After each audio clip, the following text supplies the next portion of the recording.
Hello and welcome to Hair in the Hawthorn. My name's Kate Ray and I'm your host. So as part of this series of looking at fairy realms and the Fae, I've been doing some book reviews and this is my second book review. I'm starting off with books really that are a good point of reference.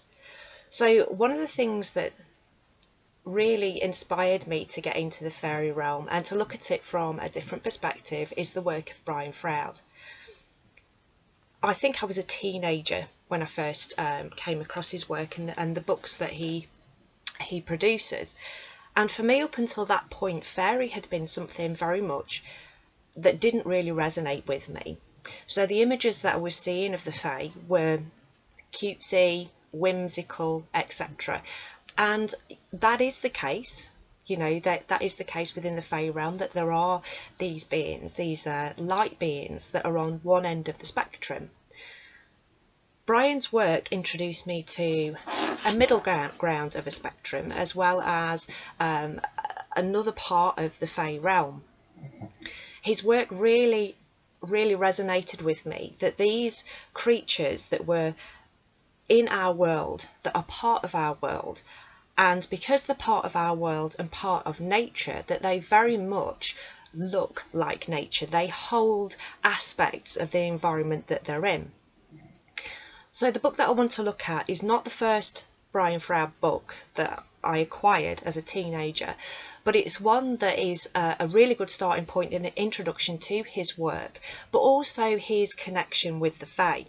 And although this book doesn't have a great deal of writing in it, doesn't have a great deal in terms of the spectrum of the creatures and all that could be in this book, it is a good starting point to his work that will give you a flavour of his connection and his relationship with that world.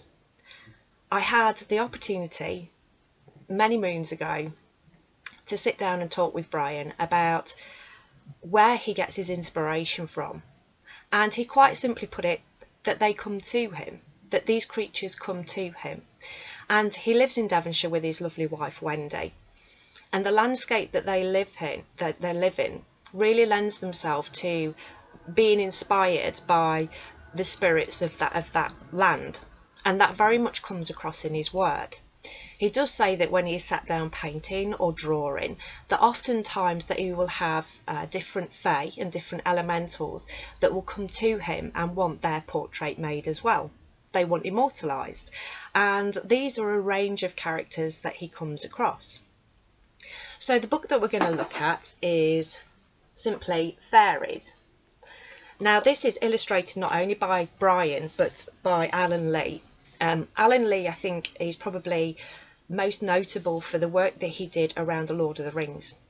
There's some fantastic books of his work alone in terms of his perception, artistic perception of that realm, and he joined forces very well in this book. I mean, it's almost seamless. The illustrations are almost seamless in the fact that Brian is quite free with his artistic style within this book, whereas Alan Lee put some of those context into a finer illustration.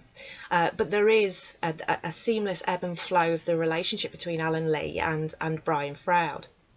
So the copy that I have here is the 25th anniversary book, and it was first published, I think, in 1993.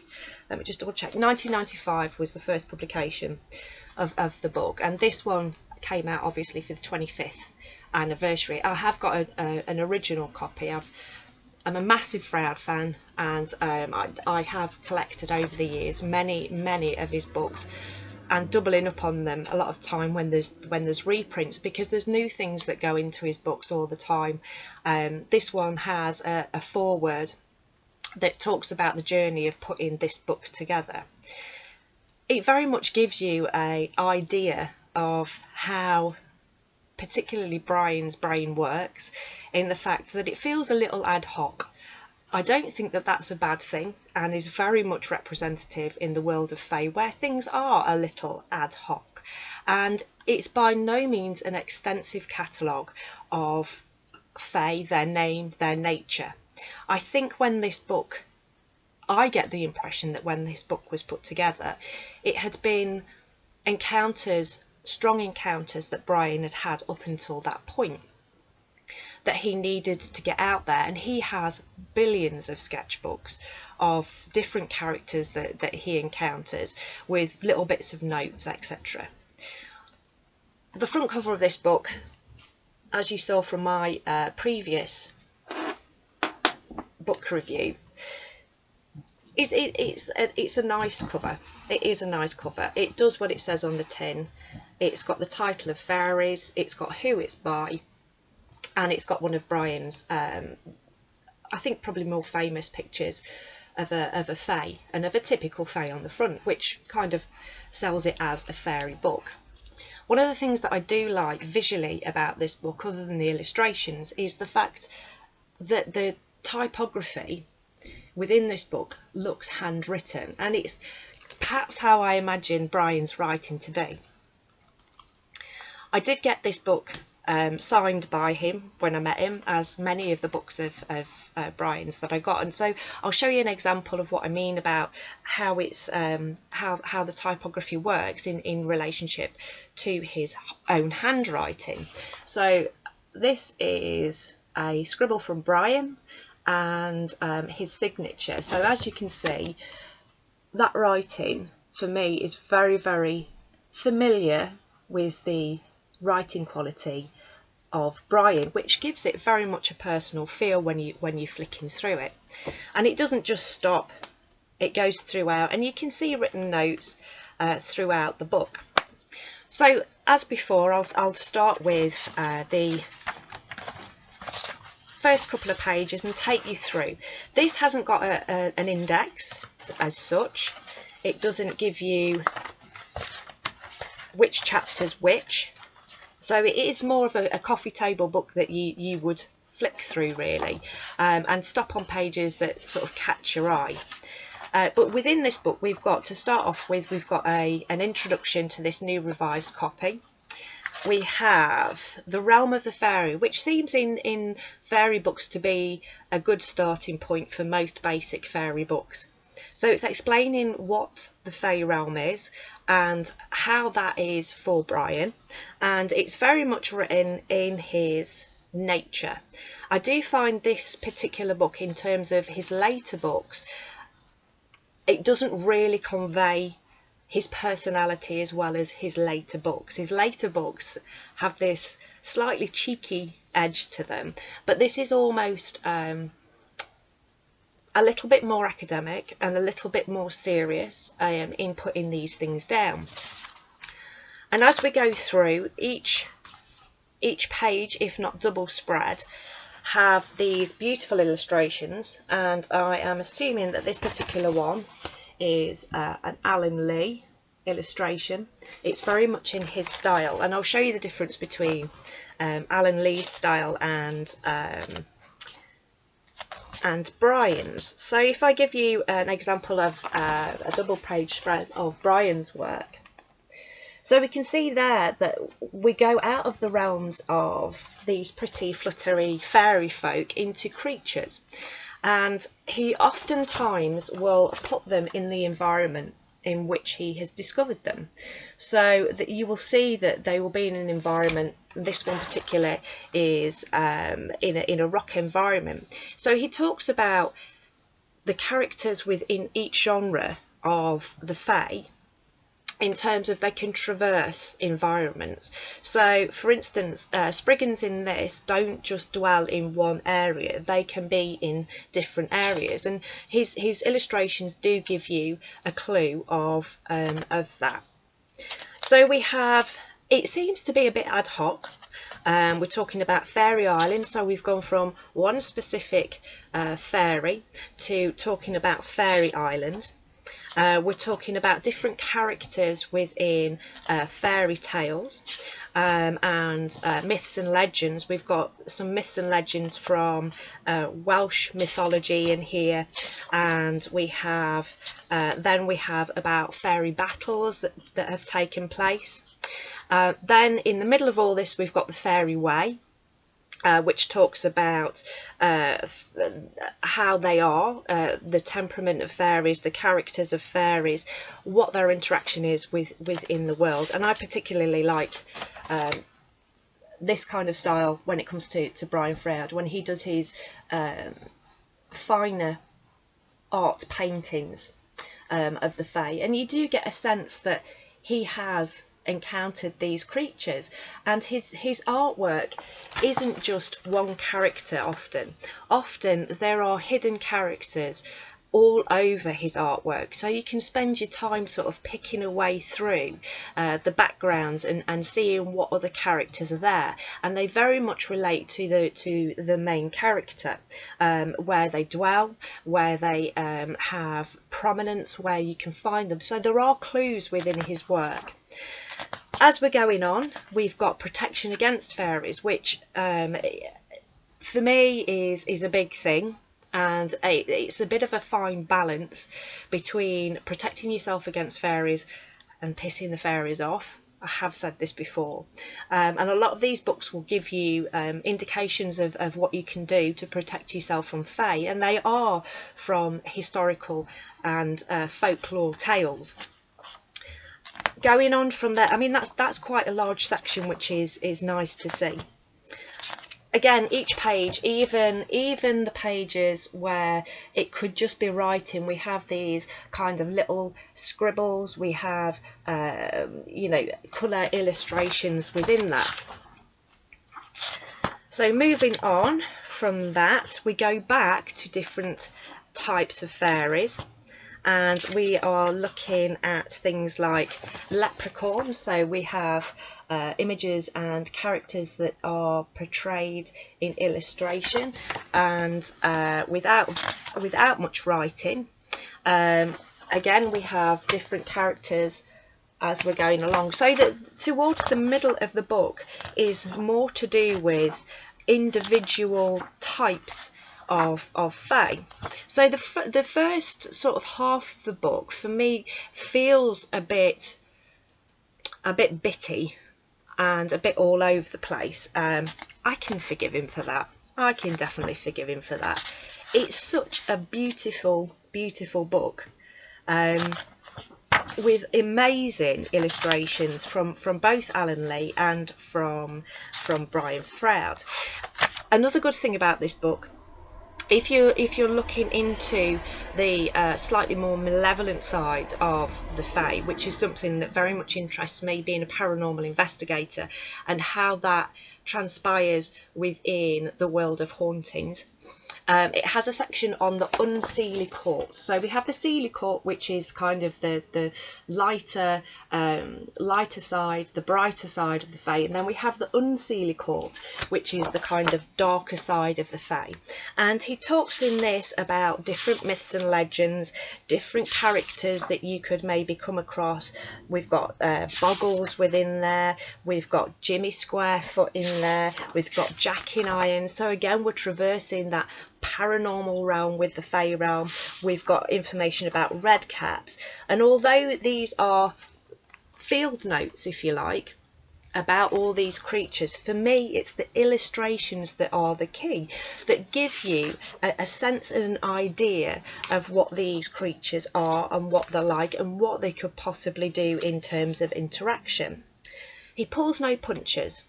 He pulls no punches in the fact where within the Victorian realm we saw that change from fairy tales being a warning at the very least into something that was made for children and made for entertainment. And Brian pulls no punches in the fact that he pulls that back to its origin, and we see that in things like within the Unsealing Court section we have water fairies, and in this he will talk about the malevolent aspect of some water fairies that will sort of coax you into ponds and lakes and take great pleasure in drowning you within that. Again, we're still on the Unsealing Court. We've got Peg Powler, we've got Silkies, we've got mermaids within there, which I love the fact that he's included mermaids, because again, mermaids weren't creatures that would do you good. necessarily, and they weren't particularly pretty creatures on a whole. I'm a bit still on the fence about where I see mermaids, whether I see them in the Faerie Realm or not.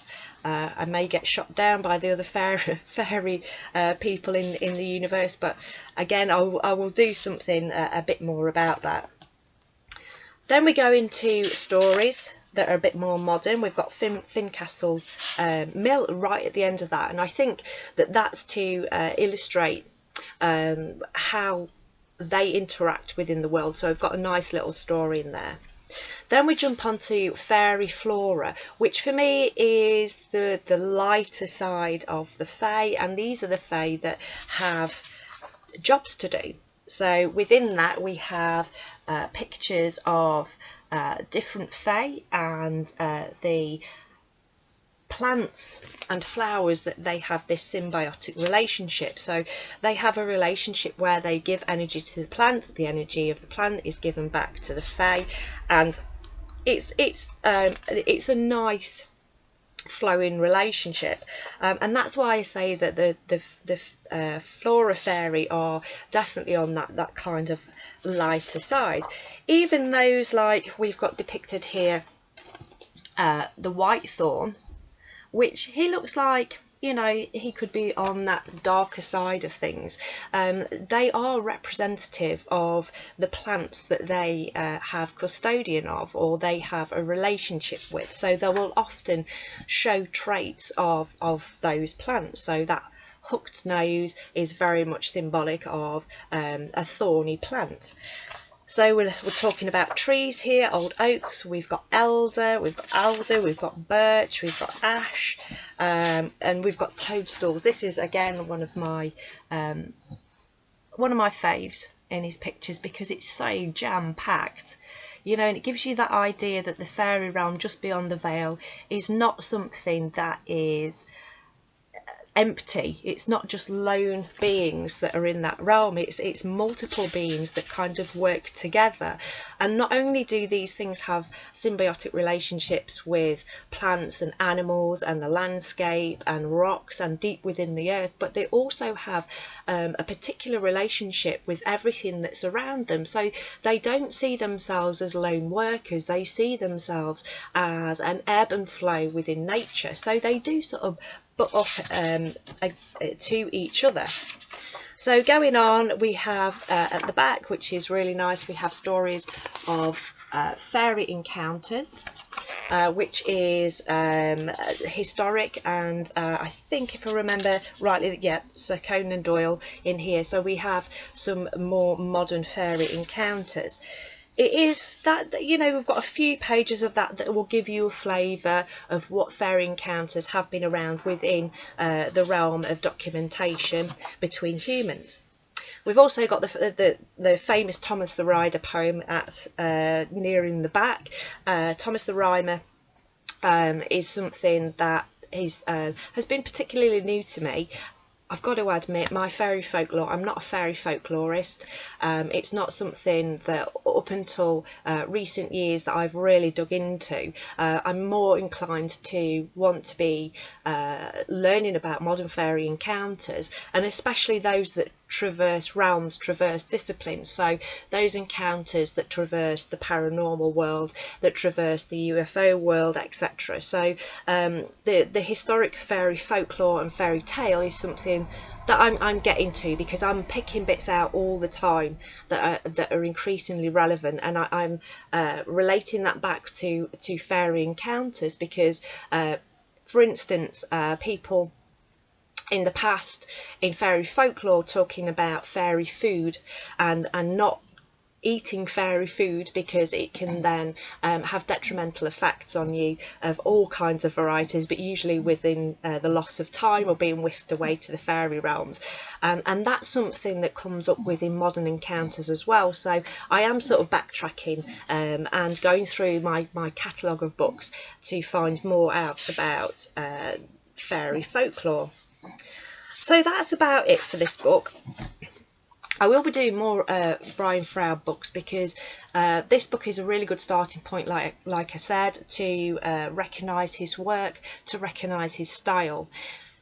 when you move through his books, they all have a flavour of Brian, which I absolutely love. They are second to none to me in the fact that you feel like you're there with him, and his books are incredibly enchanting.